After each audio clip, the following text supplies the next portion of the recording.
लोकसभा आपको लिए चलते हैं। सदन की कार्यवाही जारी है और कृषि मंत्री शिवराज सिंह चौहान क्या कह रहे हैं, सुनिए। उन्होंने ये कहा था कि कृषि कार्यों के लिए, मनरेगा के काम के लिए मजदूर नहीं मिलते। हमने तो शरद पवार जी की उस चिंता का भी समाधान करने का प्रयास किया है और इसलिए मैं विस्तार से जब इस बिल पर चर्चा होगी तब अपनी बात कहूंगा। लेकिन मैं फिर दोहरा रहा हूं कि बापू हमारे दिलों में बसते हैं, उनका हम पूरा सम्मान करते हैं। और बापू ही कहते थे राम राज, राम हमारे रोम रोम में रमे हैं, राम हमारी हर सांस में बसे हैं। बिना राम के ये देश नहीं जाना जाता। पता नहीं क्यों जी राम जी नाम आ गया तो ये भड़क गए। महात्मा गांधी स्वयं राम राज्य की स्थापना की बात करते थे और उनके अंतिम शब्द भी हे राम थे। बापूजी का पूरा सम्मान करते हुए राम राज की स्थापना मतलब दैहिक दैविक भौतिकता का राम राज काहू नहीं व्यापा। हर गरीब को भरपूर रोजगार मिले, उसकी गरिमा को सम्मान हो। दिव्यांग, बुजुर्ग और महिला, अनुसूचित जाति जनजाति उनको और प्रोटेक्शन दिया जाए, इसके लिए ये बिल लेके आए हैं। 125 दिन की गारंटी है, गारंटी ये कहीं पर कमजोर नहीं हुई। उस गारंटी को हम पूरा करेंगे, गांव का संपूर्ण विकास भी करेंगे और कृषि और मजदूरी दोनों में संतुलन स्थापित करने का काम करेंगे। इसलिए माननीय अध्यक्ष महोदय, ये पूरा बिल महात्मा गांधी जी की भावनाओं के अनुरूप है, राम राज की स्थापना के लिए है। बहुत बहुत धन्यवाद। राष्ट्रीय एक ही विधेयक को पुनर्स्थापित करने की अनुमति प्रदान की जाए।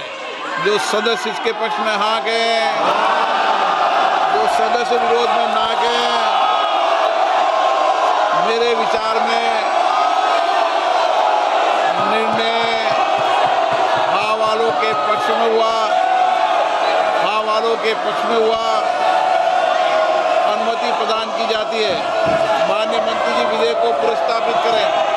माननीय अध्यक्ष महोदय, मैं विधेयक को पुनर्स्थापित करता हूँ। सभा की कार्रवाई आज दिनांक 2 बजे तक के लिए स्थगित की जाती है। पीएम मोदी के जॉर्डन दौरे का दूसरा दिन है। आज जॉर्डन से एक दिलचस्प तस्वीर सामने आई। पीएम मोदी और जॉर्डन के क्राउन प्रिंस एक कार में नजर आए। खुद जॉर्डन के क्राउन प्रिंस ने गाड़ी चलाई। होटल से बैठक स्थल तक दोनों एक साथ एक कार में रवाना हुए। तो ये वही तस्वीर है जिसका हम जिक्र कर रहे थे। एक ही कार में दोनों रवाना हुए।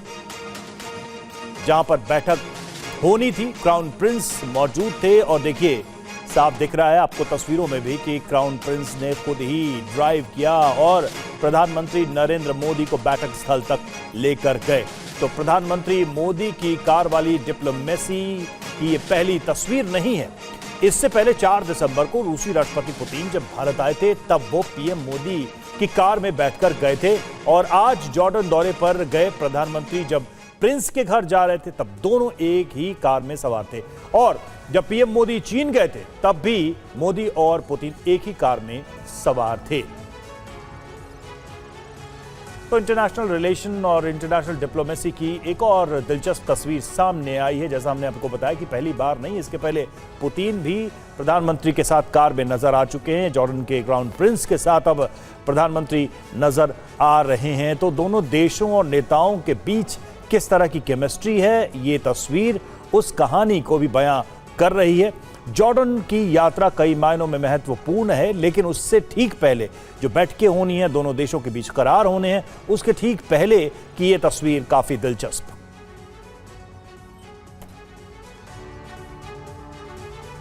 और आइए खबरों में आगे बढ़ते हैं। मेक्सिको से खबर है। मेक्सिको की संसद में जमकर हंगामा हुआ। ट्रांसपेरेंसी संस्थान भंग करने का विरोध किया जा रहा है। नेशनल एक्शन पार्टी ने हाथापाई तक कर दी। पोडियम पर चढ़कर सांसदों की आपस में लड़ाई देखने को मिली।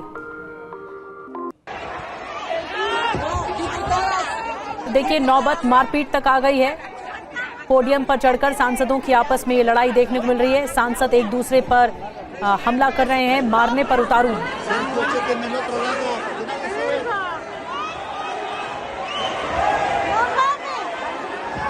हैरान करने वाली तस्वीरें सामने आई हैं। एक दूसरे के बाल खींचकर हाथापाई हो रही है।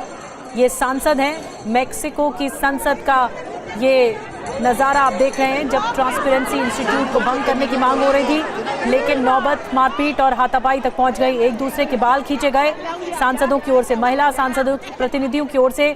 देखिए कैसे एक दूसरे के बाल नोचे जा रहे हैं और घंटी बजाकर विरोध किया जा रहा है। आप देख रहे हैं ये मैक्सिको की संसद की हालत है। ट्रांसपेरेंसी इंस्टीट्यूट को भंग करने की मांग की जा रही थी, लेकिन इस बीच हालात बेकाबू हो गए और ये जनप्रतिनिधि एक दूसरे को मारने पर उतारू हैं।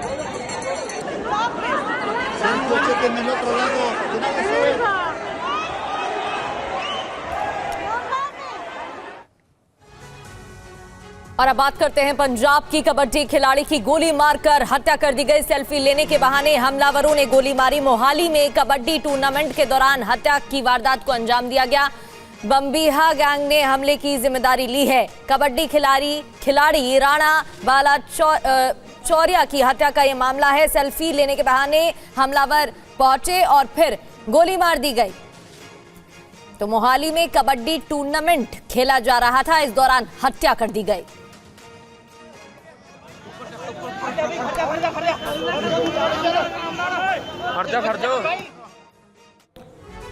तो पंजाब के मोहाली में कबड्डी टूर्नामेंट के दौरान मशहूर कबड्डी खिलाड़ी और प्रमोटर राणा बालाचौरिया की दिन दहाड़े गोली मारकर हत्या कर दी गई। देखिए ये खबर।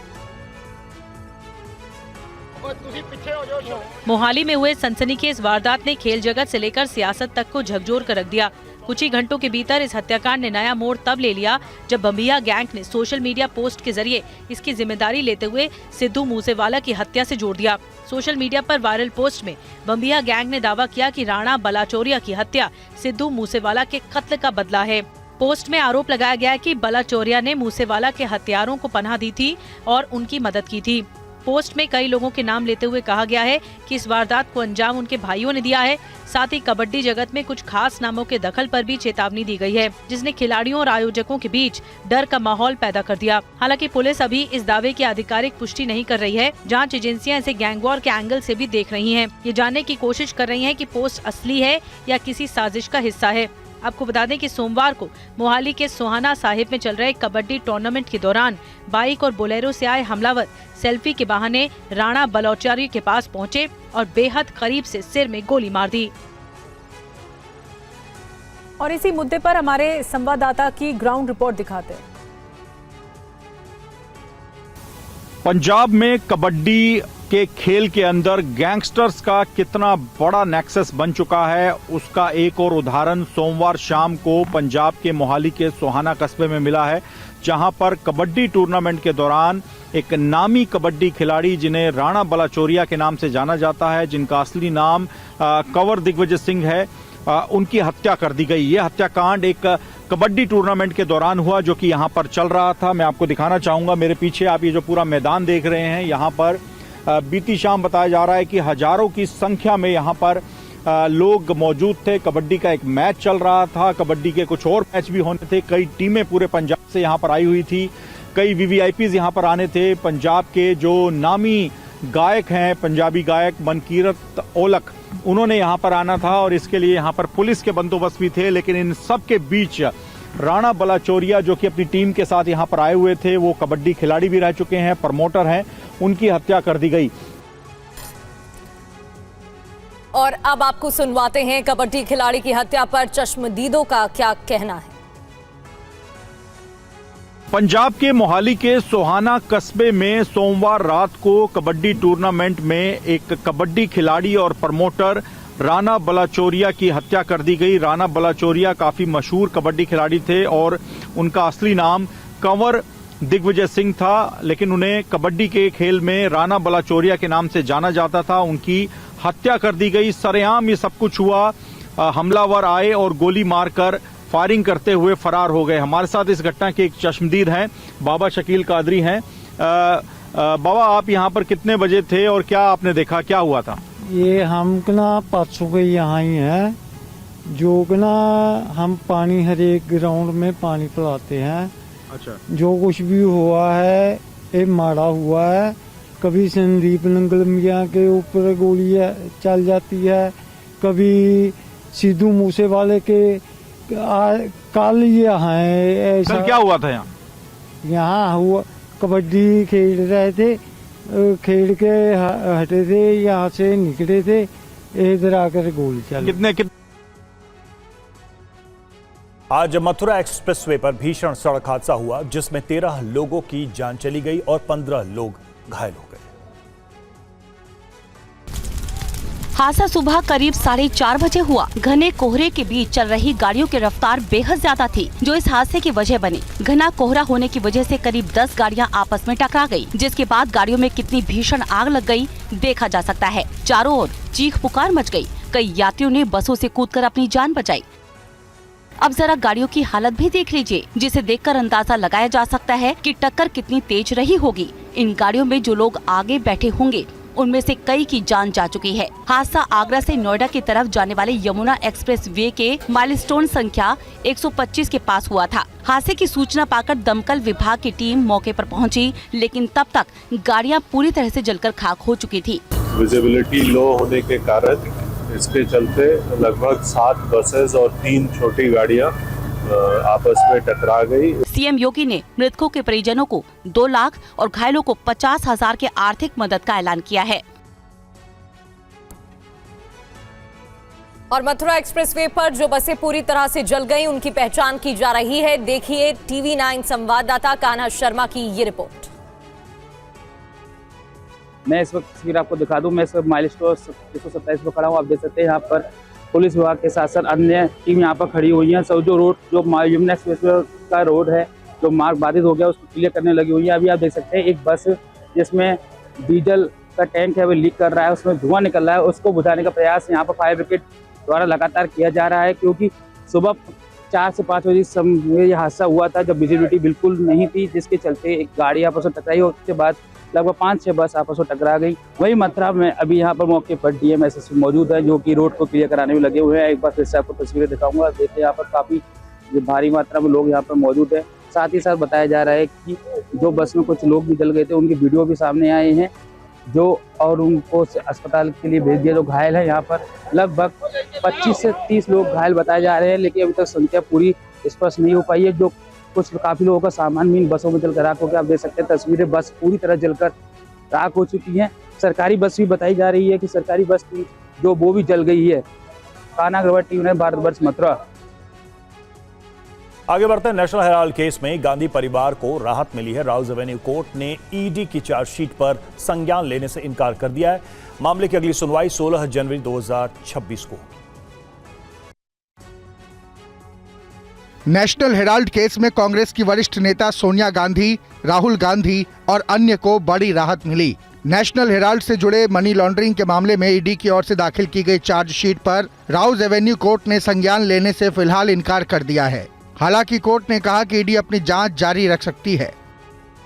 कोर्ट ने ईडी की चार्जशीट पर फिलहाल संज्ञान नहीं लिया और कहा कि एजेंसी का ये केस किसी निजी शिकायत पर आधारित है। इस मामले में अब तक कोई एफआईआर दर्ज नहीं हुई। मनी लॉन्ड्रिंग की जांच के लिए एफआईआर जरूरी है। ईडी ने ईसीआईआर दर्ज कर केस को आगे बढ़ाया तो कोर्ट ने कहा कि फैसला आरोपों के मेरिट पर नहीं है, बल्कि फैसला कानूनी प्रक्रिया की वैधता पर है। मामले की अगली सुनवाई 16 जनवरी 2026 को होगी। इसी दिन ईडी कोर्ट में अपना पक्ष रखेगी। नेशनल हेराल्ड केस 2012 में बीजेपी नेता सुब्रमण्यम स्वामी की शिकायत से शुरू हुआ था और एसोसिएटेड जर्नल्स लिमिटेड नाम की कंपनी से जुड़ा था, जो नेशनल हेराल्ड अखबार को चलाती थी। नेशनल हेराल्ड केस में आज हुई सुनवाई को लेकर शिकायतकर्ता सुब्रमण्यम स्वामी के वकील ने क्या कुछ कहा है, देखिए संवाददाता जितेंद्र भाटी की ये रिपोर्ट।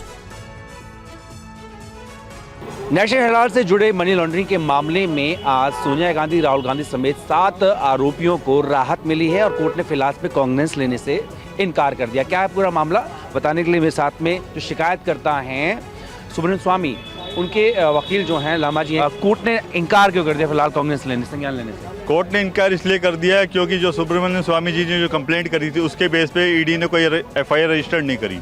तो इसी को मद्देनजर रखते हुए ईडी ने क्या नाम कोर्ट ने यही बोला, अब अभी मेरिट पे डिसाइड नहीं कर रहे हैं। ईडी चाहे तो इसका फर्दर इन्वेस्टिगेशन कर सकती है, ईडी चाहे तो इसमें एफआईआर रजिस्टर्ड कर सकती है। कोर्ट ने यही कहा कि क्या नाम जो हमारे क्लाइंट थे वो कंप्लेंट थे, वो पब्लिक थे, पब्लिक पर्सन थे, तो इसमें मेन उनके बेस पे उन्होंने ईडी ने रजिस्टर्ड नहीं करी एफआईआर। तो कमी कहाँ रह गई? क्या ईडी की जांच के तरीके में कमी थी या क्या आपको लगता है? कमी कुछ नहीं है, बस ये ईडी के पार्ट पे था। ईडी अगर उस टाइम अगर एफआईआर रजिस्टर कर देती तो आज ये ऑफेंस कंटिन्यू रहता मेन अभी, लेकिन ईडी को अभी पावर दी है, आप फर्दर इन्वेस्टिगेशन करें, फर्दर एफआईआर रजिस्टर करें। और बिहार के सीएम नीतीश कुमार ने सार्वजनिक मंच पर एक मुस्लिम महिला डॉक्टर का हिजाब खींच लिया। वीडियो वायरल होने पर बिहार में सियासी हंगामा शुरू हो गया है। रिपोर्ट देखिए। घटना उस वक्त हुई जब पटना में एक कार्यक्रम में आयुष डॉक्टरों को नियुक्ति पत्र बांटे जा रहे थे। नीतीश अपने हाथों से चुने हुए अभ्यर्थियों को नियुक्ति पत्र दे रहे थे। इस दौरान मंच पर एक मुस्लिम डॉक्टर आईं, उन्हें भी नीतीश कुमार ने नियुक्ति पत्र सौंपा, साथ में फोटो भी खिंचवाई। अचानक से उंगली से महिला के हिजाब की तरफ कुछ इशारा किया। उसके तुरंत बाद ही महिला के हिजाब को नीचे खींच दिया। इस दौरान उप मुख्यमंत्री सम्राट चौधरी ने नीतीश को रोकने की कोशिश भी की। घटना का वीडियो वायरल होने के बाद से सियासी तापमान अचानक बढ़ गया। महिला के हिजाब हटाने पर कांग्रेस और आरजेडी ने सवाल उठाया है। विजुअल को गौर से देखें तो उस विजुअल में माननीय मुख्यमंत्री जी के अलावा जितने भी लोग थे वो क्षण भर के लिए अनसेटल हो गए, असहज हो गए। मैं पीछे एक डिप्टी सीएम को देख रहा था, उन्होंने हाथ तक पकड़ने की कोशिश की। ये पूरे बिहार के लिए चिंता का विषय है और कि इस प्रकार के विजुअल्स संदेश अच्छा नहीं देते हैं और जाहिर तौर पे मैं कतई नहीं मान सकता कि इससे बिहार का गवर्नेंस और द आइडिया ऑफ गवर्नेंस प्रभावित ना होता हो। और इस वक्त सीधे तस्वीरें आपको दिखाएंगे संसद परिसर की, जहां पर विपक्षी दलों का प्रदर्शन हो रहा है। मनरेगा का नया नाम बदलकर जी राम जी, विकसित भारत जी राम जी योजना करने का प्रस्ताव संसद में आया और उसके बाद से लगातार इस पर हंगामा चल रहा है। ये देखिए तस्वीरें हम आपको दिखा रहे हैं। विपक्ष के तमाम सांसद विरोध करते हुए इस बिल का और हाथों में महात्मा गांधी की तस्वीर आप देखिए। प्रियंका गांधी आपको नजर आ रही होंगी, कांग्रेस के अलावा दूसरे दलों के सांसद भी यहां पर नजर आ रहे हैं और वो इस बिल का विरोध कर रहे हैं। रोजगार गारंटी योजना जो थी मनरेगा, उसका नाम बदल दिया गया और उसको लेकर ये बिल सदन के पटल पर रखा गया और उसके बाद से ही लगातार हंगामा चल रहा है। जी राम जी नया बिल, और इसको लेकर थोड़ी देर पहले शिवराज सिंह चौहान सदन के अंदर कह भी रहे थे। उन्होंने कहा कि गांधी की जो मूल भावना थी, रामराज की भावना थी और इस योजना में भी भगवान राम का नाम है। ऐसे में इसका विरोध किया जाना अपने आप में सही नहीं है। हालांकि विपक्ष की तरफ से प्रियंका गांधी ने भी सदन में अपनी बात रखी और उन्होंने सीधे तौर पे कहा कि नाम बदलने की सिर्फ हड़बड़ी है सरकार को। ये दो तस्वीरें हम आपको दिखा रहे हैं। सदन के अंदर विरोध जब प्रियंका गांधी ने इस बिल को लेकर अपने विचार रखे पटल पर और उसके बाद संसद परिसर के अंदर देखिए ये नारेबाजी, हंगामा और साथ ही विरोध जताया जा रहा है। दो तस्वीरें आपके सामने।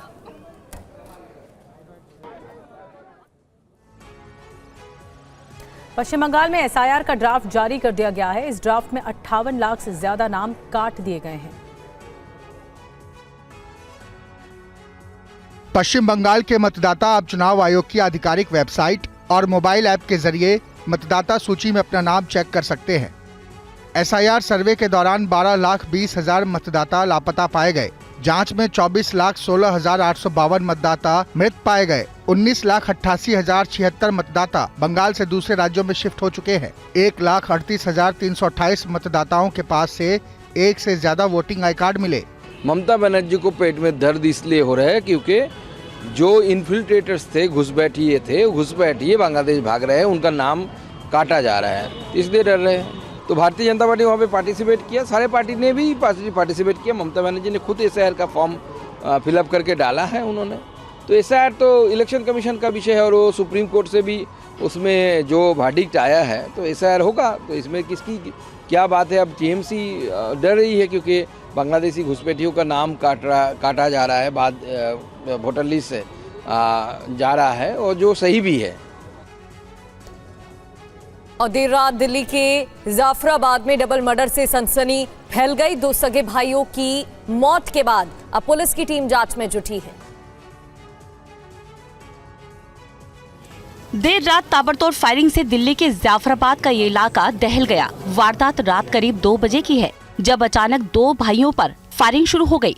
गोली लगने से एक भाई फजील की मौके पर ही मौत हो गई, जबकि दूसरे भाई नदीम ने अस्पताल पहुंचने पर दम तोड़ दिया। दोनों भाइयों पर कई राउंड फायर किया गया था। सूचना मिलने पर पुलिस के आला अधिकारी घटनास्थल पर पहुंचे। फॉरेंसिक टीम ने घटनास्थल से सबूत जुटाए। पुलिस की शुरुआती जांच में आपसी रंजिश को इस हत्याकांड की वजह माना गया है। जिन हमलावरों ने वारदात को अंजाम दिया वो मृतकों के रिश्तेदार ही थे। ये दोनों मेरे छोटे भाई। अभी जो मारने में था असद का पूरा हाथ था, असद ही था यहाँ पे मौके पे। अच्छा वैसे भाई झगड़ा किस बात को लेकर हुआ था? कुछ झगड़ा किसी बात को लेकर नहीं था। पहले वो भाई के साथ ही रहता था, छोटे वाले नदीम की गाड़ी वही चलाता था पहले। नदीम जो है वो 85% डिसेबल है, वो चल नहीं पाता। डबल मर्डर से इलाके के लोग खौफजदा हैं। पुलिस जल्द ही हमलावरों की गिरफ्तारी का दावा कर रही है। और जाफराबाद में डबल मर्डर से लोग डरे हुए हैं। देखिए टीवी 9 संवाददाता शालिनी वाजपेयी की ये ग्राउंड रिपोर्ट। दिल्ली के जाफराबाद में देर रात फायरिंग की घटना सामने आई और इस वक्त मैं उसी इलाके में हूं जहां पर 1:40 के आसपास रात में फायरिंग की घटना हुई। तो ये जाफराबाद का वो इलाका है। मैं आपको दिखा रही हूं तस्वीरें कि यहां पर कितनी राउंड फायरिंग की गई, आप वो देख सकते हैं। तमाम यहां पर देखिए निशान जो है वो पुलिस ने बनाए हैं, कितने राउंड आप देख सकते हैं। और ये सारे जो आप राउंड देख रहे हैं ये सारे पुलिस ने बनाए हैं निशान जहां पर गोलियां चली थी। और यहाँ इस पूरी जो फायरिंग में 2 लोगों की मौत हो गई। आप देख सकते हैं वो ब्लड के निशान भी साफ साफ आपको नजर आएंगे कि जब जो 2 सगे भाई नदीम और फाजिल पर गोली चलाई गई और उसमें से बताया जा रहा है कि फाजिल जो है वो उसकी मौके पर ही मौत हो गई। जब पुलिस यहाँ पर पहुँची, पुलिस को फ़ोन किया गया, पुलिस यहाँ पर पहुँची तो यहाँ पर फाजिल की मौके पर ही मौत हो चुकी थी और नदीम को नज़दीकी अस्पताल में ले जाया गया जहाँ डॉक्टरों ने उसको मृत घोषित कर दिया। लखनऊ में बदमाशों ने लूट की बड़ी वारदात को अंजाम दिया है। कहां का है ये पूरा मामला, आइए जानते हैं इस रिपोर्ट के जरिए। ये बुरा स्वर्गीय पड़ा है। हाँ भैया ये बुरा है। बदमाश आए थे 600 लूट ले गए और ये बुरा सब चोरी करके लेके गए हैं। मामला लखनऊ में पारा के बुद्धेश्वर आदर्श विहार कॉलोनी का बताया जा रहा है। बदमाशों ने घर के मालिक को बंधक बनाकर लूट की इस वारदात को अंजाम दिया। बदमाशों की संख्या 6 बताई जा रही है। कहा जा रहा है कि बदमाश कुंडी तोड़कर घर के अंदर दाखिल हुए थे। वारदात के समय घर के अंदर पीड़ित पिंटू शर्मा अकेले ही मौजूद थे, जिनके साथ पहले मारपीट की गई। बदमाशों ने हथियार से पिंटू शर्मा का सिर फोड़ दिया और फिर उन्हें बंधक बना लिया और घर के अंदर लूटपाट करने लगे। पिंटू शर्मा के घर से 5 लाख कैश और 2 सोने की चेन लेकर बदमाश वहां से फरार हो गए। वारदात की सूचना पाकर पुलिस की टीम मौके पर पहुंची। पीड़ित को तुरंत अस्पताल पहुंचाया गया। पुलिस आसपास लगे सीसीटीवी फुटेज के जरिए बदमाशों की पहचान कर रही है। जिस तरह से वारदात को अंजाम दिया गया उससे लग रहा है शायद इन बदमाशों ने घर के बाहर से पहले ही जानकारी जुटाई होगी। और अब बात करते हैं एमपी की। मध्य प्रदेश का एक वायरल वीडियो जिसमें एक युवक की पिटाई की जा रही है। मामला क्या है इस रिपोर्ट में देखिए।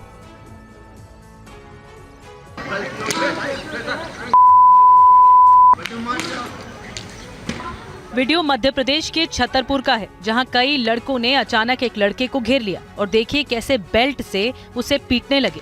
एक युवक बीच बचाव करने की कोशिश भी करता है, लेकिन दूसरे युवक पीड़ित के साथ मारपीट बंद नहीं करते। पास ही में एक बाइक सड़क पर गिरती दिख रही है। माना जा रहा है कि पीड़ित युवक इसी बाइक पर सवार था, जिसे इस सुनसान इलाके में घेर लिया गया और मारपीट की गई। पीड़ित युवक माफी मांगकर खुद को छोड़ने की गुहार लगाता रहता है। जान बचाने के लिए पीड़ित युवक इधर उधर भागता रहता है, लेकिन दूसरे युवक दौड़ा कर उसे पीटते रहते हैं। दूर खड़े किसी शख्स ने जब इस मारपीट को देखा तो इसका वीडियो बना लिया, जो सोशल मीडिया पर वायरल हो रहा है। बताया जा रहा है कि घटनास्थल पर एक लड़की भी मौजूद थी। घटना नौगांव थाना क्षेत्र के मऊसहनिया महाराजा छत्रसाल महल के पास की बताई जा रही है। हालांकि इस मारपीट को लेकर पीड़ित युवक ने पुलिस में कोई शिकायत दर्ज नहीं कराई है। इंदौर से खबर है। इंदौर में नकाबपोश बदमाशों ने एक युवक पर फायरिंग की वारदात को अंजाम दिया, लेकिन जेब में रखा मोबाइल युवक के लिए कैसे ढाल बन गया, देखिए इस रिपोर्ट में। इंदौर में बदमाशों के हौसले इस कदर बुलंद हैं कि वो दिन दहाड़े सरेराह एक युवक पर गोली चलाकर फरार हो जाते हैं। सनसनीखेज घटना राव थाना इलाके की है, जहां ब्लैक रंग की स्कूटर पर सवार 2 नकाबपोश बदमाशों ने एक युवक को निशाना बनाते हुए फायरिंग की। गनीमत ये रही कि युवक की पैंट की जेब में रखा मोबाइल फोन और एटीएम कार्ड गोली के सामने ढाल बन गए, जिससे उसकी जान बच पाई। इंदौर की सनसनीखेज घटना का सीसीटीवी फुटेज भी सामने आया है, जिसमें देखा जा सकता है कि फायरिंग कैसे की गई। जानकारी के मुताबिक राव इलाके के रहने वाले विनय पाटीदार नाम का युवक किसी काम से जा रहा था, तभी अचानक ब्लैक रंग की स्कूटर पर सवार 2 नकाबपोश बदमाश उसके पास पहुंचे। बदमाशों ने बिना कुछ कहे युवक पर गोली चला दी। अचानक 2 व्यक्ति आए स्कूटी से और जो कि मफलर से अपना चेहरा बांधे हुए थे, उनकी तरफ फायरिंग की गई। तो उसके जेब में जो मोबाइल रखा हुआ था और एटीएम रखा हुआ था, तो वो मोबाइल में गोली लगी और मोबाइल टूट गया पूरा और एटीएम भी पूरा ब्रेक हो गया, एटीएम जो कार्ड था। और उसके बाद उसके कोई चोट नहीं आई है, वो खाली उसके रेडनेस है उसके थाई में। गोवा अग्निकांड के मुख्य अभियुक्त लूथरा ब्रदर्स को भारत लाया जा रहा है। गोवा पुलिस अभियुक्तों को ट्रांजिट रिमांड पर गोवा ले जाएगी। गोवा के नाइट क्लब में हुए अग्निकांड के मुख्य अभियुक्त लूथरा ब्रदर्स को आज थाईलैंड के फुकेट से दिल्ली लाया जा रहा है। दोनों को लेकर फ्लाइट दोपहर करीब 2 बजे दिल्ली पहुंचेगी। हादसे के तुरंत बाद दोनों थाईलैंड भाग गए थे। गोवा पुलिस दिल्ली एयरपोर्ट से ही दोनों को कस्टडी में लेगी। दिल्ली पहुंचने के बाद दोनों को कोर्ट में पेश कर उनकी ट्रांजिट रिमांड ली जाएगी, फिर उन्हें गोवा ले जाया जाएगा। गोवा के अरपोरा में स्थित birch boy Romeo Lane night club में 6 दिसंबर की रात भीषण आग लग गई थी। इसकी सूचना मिलते ही रात करीब 11:15 बजे क्लब के मालिक लूथरा भाइयों ने तुरंत दिल्ली से थाईलैंड जाने की योजना बनाई। जांच में पता चला कि दोनों भाइयों ने 7 दिसंबर को देर रात करीब 1:15 बजे ट्रैवल ऐप के जरिए थाईलैंड के फुकेट के लिए टिकट बुक किया था। अग्निकांड के बाद जिस समय फायर ब्रिगेड क्लब में आग बुझाने और रेस्क्यू में जुटी थी, उसी वक्त लूथरा ब्रदर्स सुबह 3 बजे दिल्ली के इंदिरा गांधी इंटरनेशनल एयरपोर्ट पहुंचे और 5:30 बजे की इंडिगो फ्लाइट से फुकेट के लिए रवाना हो गए थे। जम्मू कश्मीर के उधमपुर में सुरक्षा बलों और आतंकियों के बीच एनकाउंटर जारी है। मुठभेड़ में जम्मू कश्मीर पुलिस के एसओजी का एक जवान शहीद हो गया। रिपोर्ट देखिए।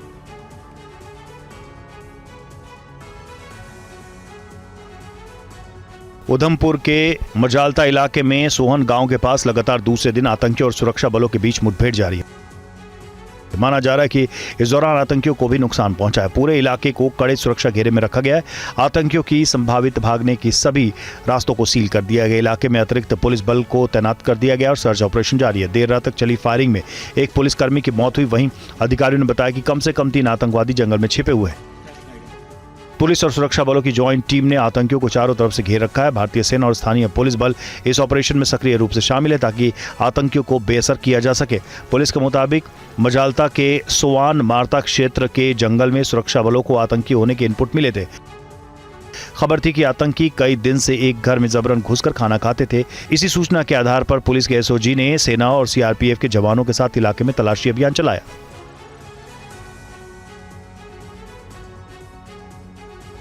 और काउंटर इंटेलिजेंस कश्मीर की टीम ने जम्मू कश्मीर में कई ठिकानों पर रेड की है।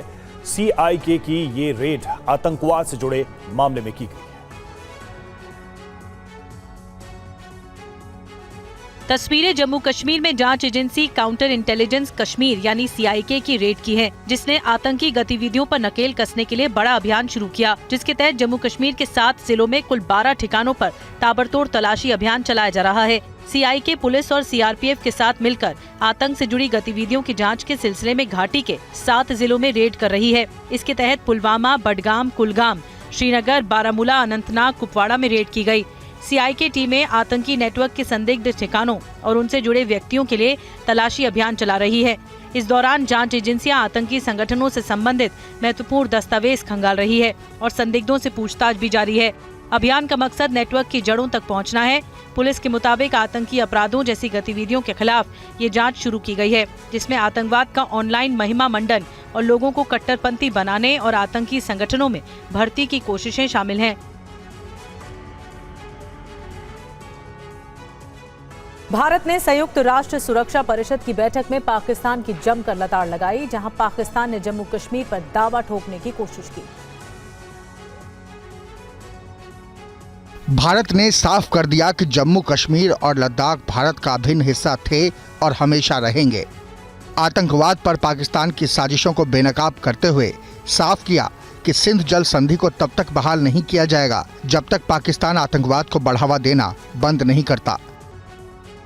और आगे बढ़ते हुए बात एक बड़ी खबर की। नेशनल हेराल्ड केस में ईडी कोर्ट के फैसले को चुनौती देगी। राउज एवेन्यू कोर्ट के फैसले के खिलाफ दिल्ली हाई कोर्ट जाएगी ईडी। आपको बता दें कि दिल्ली की अदालत ने नेशनल हेराल्ड केस में राहुल गांधी और सोनिया गांधी के खिलाफ संज्ञान लेने से इनकार किया और राहत दी। अब इस मामले में राउज एवेन्यू कोर्ट के फैसले के खिलाफ ईडी दिल्ली हाई कोर्ट जाएगी।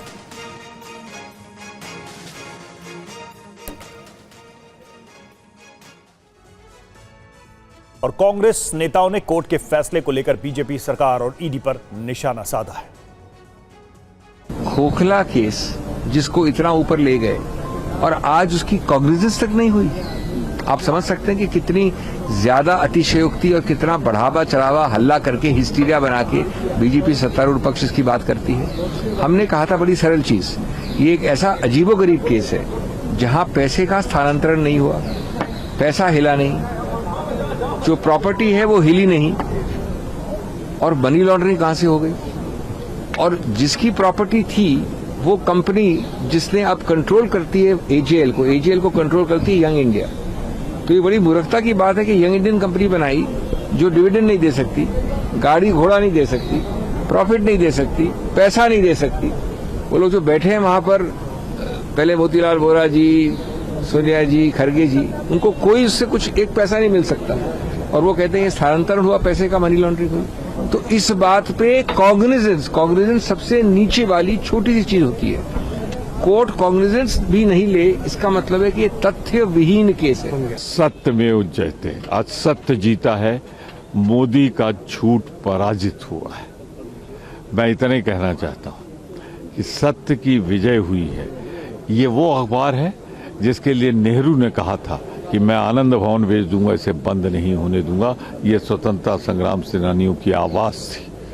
और मोदी सरकार ईडी को लगा के उस सोनिया गांधी पे जिसने प्रधानमंत्री पद ठुकराया, उस पर झूठे आरोप लगाए थे, माफी मांगनी चाहिए पूरे देश से। आज मोदी का अहम पराजित हुआ है, सोनिया गांधी की सच्चाई जीती है। सत्यमेव जयते। महाराष्ट्र से खबर है। महाराष्ट्र के लातूर में एक शख्स ने इंश्योरेंस की रकम के लिए एक बेगुनाह को जिंदा जलाकर मार डाला। पुलिस ने 24 घंटे में ही मामले का पर्दाफाश कर दिया है। 1 करोड़ रुपए के टर्म इंश्योरेंस के लिए एक शख्स ने अपनी ही मौत की साजिश रच डाली। खौफनाक साजिश का ये मामला लातूर जिले के औसा तालुका में सामने आया। 13 दिसंबर की रात पुलिस को सूचना मिली कि शहर के बाहरी इलाके में एक कार जलती हालत में खड़ी है। जब मौके पर पुलिस पहुंची तो कार के अंदर एक जला हुआ शव मिला। पुलिस इस मामले को हत्या समझ रही थी। जांच के दौरान पुलिस को कई बातें संदिग्ध लगी। पुलिस जांच में सामने आया कि अभियुक्त गणेश गोपीनाथ भारी कर्ज में डूबा हुआ था। कर्ज खत्म करने के लिए 1 करोड़ रुपए के टर्म इंश्योरेंस के लालच में उसने खुद को मृत दिखाने की साजिश रची। पुलिस ने महज 24 घंटे में इस मर्डर मिस्ट्री का पर्दाफाश करते हुए अभियुक्त को गिरफ्तार कर लिया। टर्म इंश्योरेंस उसने लिया था करीबन 1 करोड़ का। वो टर्म इंश्योरेंस के पैसे पाने के चक्कर में उसने अपने खुद के मरने का या खुद के जल जाने का जो एक साजिश रची थी, और उस साजिश के चलते हुए उसने वहाँ पे एक राह चलते इंसान को जिसने गणेश चौहान को लिफ्ट मांगी थी, उस इंसान को उसने अपनी गाड़ी में बिठाकर उसको गाड़ी के साथ वहां पर जला दिया। बढ़ते आगे, देश की मशहूर कोल्हापुरी चप्पल अब अंतर्राष्ट्रीय पहचान बन चुकी है। इटली के ग्लोबल ब्रांड प्राडा के साथ कोल्हापुरी चप्पल मैन्युफैक्चरिंग से जुड़ी 2 सरकारी संस्थाओं ने मुंबई में MOU साइन किया है। इससे कोल्हापुरी चप्पलों के निर्यात में तेजी आएगी। रिपोर्ट देखिए। प्राडा और भारत की 2 सरकारी संस्थाओं ने लिडकॉम यानी Sant Rohidas leather industries and Charmakar development corporation और लिदकर यानी doctor Babu Jagjivan Ram leather industries development corporation ने इटली काउंसिलेट जनरल में MOU साइन किया।